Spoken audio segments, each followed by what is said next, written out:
মাঝে সাঝে মাথা ঘুরে চোখ মুখ দিয়ে ঝিলমিল করে, তখন হয়তো একটু ডিম খাই, কি একটু দুধ খাই, কি ছেলে তো বলেছে এরকম করে খাইতে এরকম।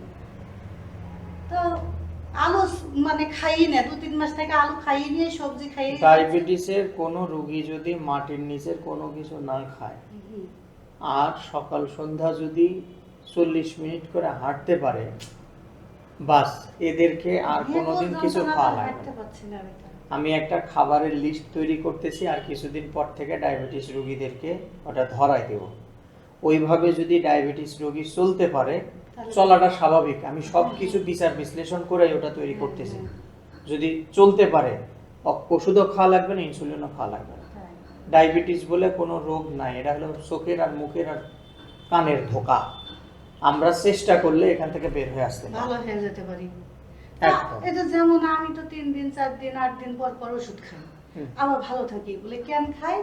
ওই যে মুখ মানে তো চলি, শাক সবজি এটা সেটা খাই, কিন্তু আমার 3 বেলা ভাতই পড়ে খাইতে, কম করে হলেও মানে ভাতটাই পড়ে। হয়তো এতটুক ভাতের মধ্যে এতটি সবজি নিয়ে খাই ঠিকই, কিন্তু ওই যে রুটি খেলে আমার গ্যাস করছে, এখানে খাইতে পারছি না।